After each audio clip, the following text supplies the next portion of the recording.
দেওপাহাৰলৈ নাযাব, সাৱধান, দেওপাহাৰলৈ নাযাব।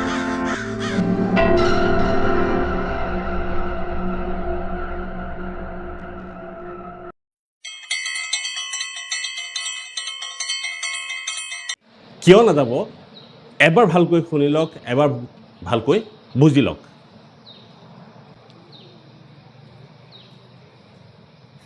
নমস্কাৰ। অসমৰ বুকুত এনে বহু ঐতিহাসিক স্থান আছে যাৰ প্ৰতিটো শিলে একোটা হেৰাই যোৱা যুগৰ কথা কয়, মানুহৰ কথা কয়, সেই সময়ৰ সভ্যতাৰ বিষয়ে কয়। তাৰ ভিতৰত অন্যতম হৈছে আমাৰ অসমৰ নুমলীগড়ৰ ঐতিহাসিক দেওপাহাৰ। নৱম দশম শতিকাৰ উন্নত স্থাপত্যকলাৰ নিদৰ্শন কঢ়িয়াই অনা এই পবিত্ৰ ভূমি আজি চৰম সংকটত। কিয় আজিৰ প্ৰজন্মৰ একাংশৰ বাবে এই ঐতিহ্য ক্ষেত্ৰলৈ জ্যেষ্ঠ নাগৰিক বা ছাত্ৰ ছাত্ৰীসকল যাব নোৱাৰা এক পৰিৱেশ ৰচিত হৈছে বা সৃষ্টি হৈছে। আহক আজিৰ এই ভিডিঅ'টোত আমি দেওপাহাৰৰ ইতিহাস আৰু ইয়াৰ সুৰক্ষা আৰু বৰ্তমানৰ সামাজিক অধপতনৰ বিষয়ে বহলাই আলোচনা কৰোঁ, যিটো আপোনাৰ মোৰ সকলোৰে কাৰণে অত্যন্ত জৰুৰী জানি থোৱাটো দৰকাৰ। আৰু আমি আমাৰ অসমৰ কলা সংস্কৃতি আৰু ঐতিহ্যক যদি সন্মান নকৰোঁ, কৰিব কোনে? প্ৰথমে জানো আহক ইয়াৰ ঐতিহাসিক সত্য। দেওপাহাৰ কেৱল এটা পৰ্যটনথলী নহয়, ই আমাৰ অসমীয়া জাতিৰ গৌৰৱময় ইতিহাসৰ এক অবিচ্ছেদ্য অংগ, যিয়ে আমাৰ অতীত অসমৰ গৌৰৱোজ্জ্বল ইতিহাস কঢ়িয়াই আনিছে। আমাৰ সভ্যতা সংস্কৃতিৰ বিষয়ে বহু কথা কৈ যায়।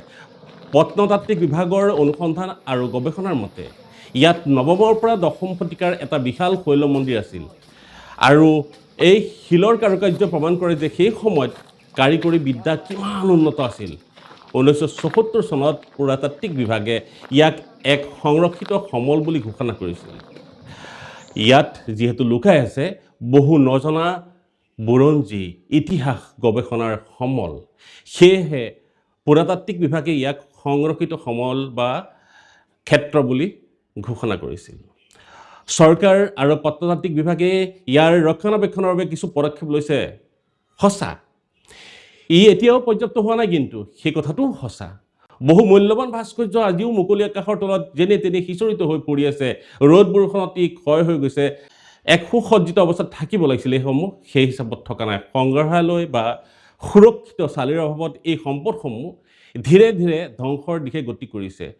চৰকাৰৰ দায়িত্ব কেৱল এখন ফলকাৰী থোৱাতেই শেষ নহয়। পুৰাতাত্ত্বিক বিভাগে ইয়াত কেৱল এখন ফলকাৰী থৈছে, তাতেই শেষ হ'ব নোৱাৰে। তেওঁলোকৰ দায়িত্ব ইয়াৰ বিজ্ঞানসন্মত সংৰক্ষণ, পৰ্যটনৰ এক সুস্থ পৰিৱেশ গঢ়ি তোলাটো তেওঁলোকৰ আটাইতকৈ ডাঙৰ দায়িত্ব আৰু কৰ্তব্য বুলি আমি ভাবোঁ। কিন্তু তেনে বিচৰাটো এতিয়া কেৱল অৰণ্য ৰোদনৰ বাহিৰে একো নহয়। এই যে বাহিৰত পৰি থকা শৈলস্তম্ভবোৰ বা স্মৃতি চিহ্নসমূহ, এইসমূহ এতিয়া যেনে তেনে পৰি আছে। এটা সময়তে পাহাৰৰ পৰা নামনি অঞ্চললৈ বাগৰি পৰি তলত পৰি এদিন নিশ্চিন্ন হৈ যোৱাৰ সম্ভাৱনা বহু বেছি আছে, যিহেতু ইয়াক খুব সুন্দৰকৈ সজাই ৰখা নাই। হয়, নিশ্চয়কৈ মাজৰ যিখিনি আছে শৈলস্তম্ভবোৰ খুব সুন্দৰকৈ সজাইছিল প্ৰথম অৱস্থাত, কিন্তু তাক যেনেকৈ ৰাখিব লাগিছিল তেনেকৈ সুৰক্ষিত কৰি ৰখাৰ দায়িত্ব সম্পূৰ্ণৰূপে পালন কৰা নাই। বাৰু, সেয়া যিয়ে নহওক, এতিয়া আহোঁ আটাইতকৈ বেদনাদায়ক আৰু স্পৰ্শকাতৰ বিষয়টোলৈ। বৰ্তমান সময়ত দেওপাহাৰৰ পবিত্ৰ পৰিৱেশ একাংশ উশৃংখল যুৱক যুৱতীৰ বাবে কলুষিত হৈ পৰিছে। জোৰাকৈ একাংশ ডেকা গাভৰি এক প্ৰেমৰ উন্মুক্তস্থলীলৈ পৰিণত কৰিছে। ৰাজহুৱা স্থানত প্ৰদৰ্শন কৰা এনে উশৃংখল আৰু অশুভ আচৰণে স্থানডোখৰীৰ যি ঐতিহাসিক আৰু আধ্যাত্মিক গাম্ভীৰ্যপূৰ্ণ পৰিৱেশ তাক সম্পূৰ্ণৰূপে বিনষ্ট কৰিছে।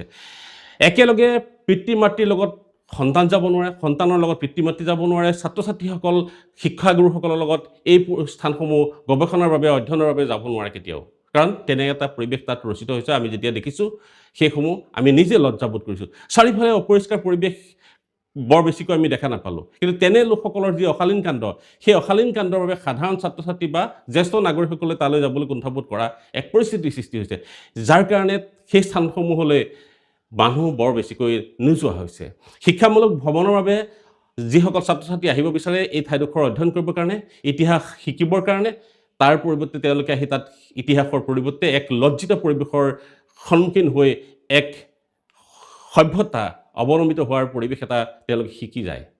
তেওঁলোকে তালৈ আহি এটা নৈতিক অধপতনৰ ছবি নিজৰ বুকুত বান্ধি লৈ যায়, কাৰণ মানুহে দেখি বহু কথা শিকে, বিশেষকৈ ছাত্ৰ ছাত্ৰীসকলে দেখি শিকে সৰু অৱস্থাত।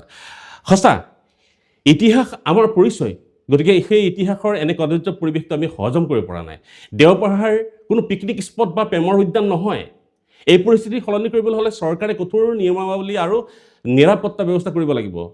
তাত CCTV আৰু সুৰক্ষা কৰ্মীৰ জৰিয়তে উচ্ছৃংখল আচৰণ কৰা লোকসকলক জৰিমনা বিহাৰ প্ৰয়োজন আছে। তাত উচ্ছৃংখল আচৰণ কৰা লোকসকলক জৰিমনা বিহিব লাগিব, তেনে ব্যৱস্থা কৰিব লাগিব। কিন্তু তাতকৈ ডাঙৰ কথা, আমাৰ সমাজ আৰু যুৱ প্ৰজন্মৰ সজাগ হ'ব হ'ল। ঐতিহ্যক সন্মান কৰিবলৈ শিকিব লাগিব। তেওঁলোকে জানিব লাগিব আৰু স্থানীয় লোকসকল বিশেষকৈ এনেধৰণৰ দুষ্কাৰ্যত জড়িত থকা লোকসকলক উচিত শিক্ষা দিয়াৰ বাবে আগবাঢ়ি আহিব লাগিব। আপুনি ব্যক্তিগতভাৱে এই বিষয়ে কি ভাবে? দেওপাহাৰৰ এই পৰিৱেশ সলনি কৰিবলৈ কি পদক্ষেপ ল'ব লাগে চৰকাৰে বা স্থানীয় ৰাইজসকলে? আপোনাৰ মূল্যৱান মন্তব্য নিশ্চয় জনাব। এই যে চাৰিওফালে সিঁচৰিত হৈ আছে শিলসমূহ, কি সুন্দৰকৈ শাৰী সাজিকৈ প্ৰথমতে আপুনি দেখিব এই মূল স্থানখনত চালিৰ তলত থকা এই স্থানত এক ঐতিহ্য কঢ়িয়াই আনিছে। কি সুন্দৰ কাৰুকাৰ্য! এই যে কাৰুকাৰ্যসমূহ দেখিছে আপুনি, শৈলস্তম্ভ বা মূৰ্তিসমূহ আপোনালোকে দেখিছে, শিলত খোদিত কৰা ভাস্কৰ্য শিল্প দেখিছে। এই শিল্পসমূহে এটা যুগৰ কথা কৈছে, নৱম দশম শতিকাৰ সেই সভ্যতাৰ কথা কৈছে। আজিৰ সমাজতো আধুনিক প্ৰযুক্তিত আগবাঢ়ি যোৱা অসম তথা ভাৰতত এনে লোকৰ খুব অভাৱ আছে, যিয়ে এনে এক পৰিৱেশত এনেধৰণৰ শৈলস্তম্ভবোৰ তেওঁলোকে ভাস্কৰ্য শিল্পৰ দ্বাৰা এক মূল্যৱান সম্পদলৈ ৰূপান্তৰিত কৰিব পাৰে। ইয়াত থকা প্ৰতিটো ছবি কি সাংঘাতিক নিখুঁত, সেই সময়ৰ চিন্তাধাৰা, তেওঁলোকৰ যি আধ্যাত্মিকতা, মানুহৰ সংস্কৃতিৰ ধাৰণা ইয়াত সুন্দৰকৈ প্ৰতিফলিত কৰিব পাৰিছে তেওঁলোকে। সেই শিল্পসকলক আমি শ্ৰদ্ধা জনাবই লাগিব। কিন্তু লগতে এটা কথা কওঁ, এই যে শিল্পীসকলে তাত যে এই মূৰ্তিসমূহ খোদিত কৰিছে, শিলত খোদিত কৰিছে, কি আহিলাৰ জৰিয়তে তেওঁলোকে সেই ভাস্কৰ্য শিল্পসমূহ খোদিত কৰিব পাৰিছিল, চিন্তাৰ বিষয়। কিন্তু আজিৰ পৰা কিমান বছৰ আগত আপোনালোকে ভাবি চাওক, নৱম দশম শতিকা, এতিয়া আমি 21 শতিকাত আছোঁ। ইমান বছৰৰ আগত, 1000 বছৰতকৈ আগৰ এই পৰিৱেশত সেই সভ্যতা কিমান আগবঢ়া আছিলে। আমাৰ অসমৰ মানুহৰ যি ঐতিহ্য, যি বুৰঞ্জী, সেই বুৰঞ্জীক আমি সন্মান কৰিব লাগিব। কাৰণ তেওঁলোকৰ সেই দিনত যেতিয়া প্ৰযুক্তি বা আধুনিক বিজ্ঞানৰ জয়যাত্ৰা হোৱা নাছিল, তেতিয়াই তেওঁলোকে এনেধৰণৰ কাৰুকাৰ্য ভাস্কৰ্য শিল্পত বহু বেছি আগবাঢ়িছে। ভাস্কৰ্য শিল্প যদি তেওঁলোকে চৰ্চা কৰিছে, সেই সময়ৰ সভ্যতা সংস্কৃতি কিমান আগবঢ়া হ'ব লাগিব, তেওঁলোকৰ প্ৰযুক্তি কিমান আগবঢ়া হ'ব লাগিব, সেই কথাখিনি আমি জানি থোৱাটো ভাল।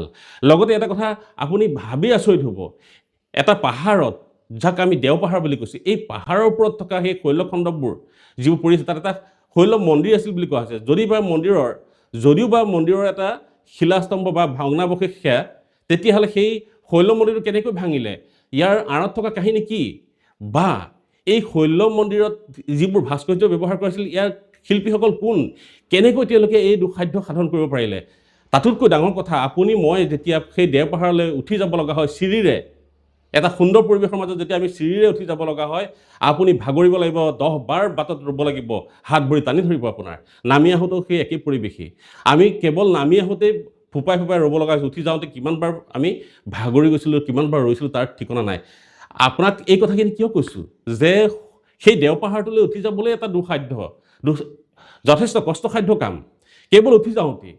তেতিয়াহ'লে এই পাহাৰটোলৈ এই শৈলখণ্ডবোৰ ক'ৰ পৰা নিয়া হ'ল, কেনেকৈ নিয়া হ'ল? সেই পাহাৰটোলৈ এটা শৈল মন্দিৰ তৈয়াৰ কৰিবৰ কাৰণে নৱম দশম শতিকাতে, যদিহে পাল বংশৰ বা শালস্তম্ভৰ লোকসকলৰ দিনতে এইখিনি নিৰ্মাণ কৰা হৈছিল বুলি আমি বুৰঞ্জীবিদসকলে ক'ব বিচাৰে, তেতিয়াই যোনে নকৰক বাৰু, এই যে শিল্পীসকলে বা এই ভাস্কৰ্য শিল্প কামটো যিসকলে কৰিছিল, তালৈ এই গধুৰ শৈলখণ্ডবোৰ কেনেকৈ দাঙি নিছিল? যদিহে তাত শৈলখণ্ডবোৰ আগৰ পৰা আছিল, কথাটো বেলেগ, কিন্তু সেইসমূহ দেখাত তেনেকুৱা নালাগে যে তাত সেই শিলাখণ্ডবোৰ আগৰ পৰা আছিল। এইসমূহ কঢ়িয়াই অনা হৈছে, আৰু যদি কঢ়িয়াই আনিছে, ইমান বৃহৎ শৈলখণ্ডৰ ৰাশি কেনেকৈ কঢ়িয়াই আনিছে? মই কেৱল সাধাৰণ মানুহ এটা খোজকাঢ়ি যাবলৈ টান পাওঁ, পাহাৰৰ ওপৰত উঠি ফোপাই পেলাওঁ এটা সুন্দৰ ৰাস্তা থকাৰ পাছতো।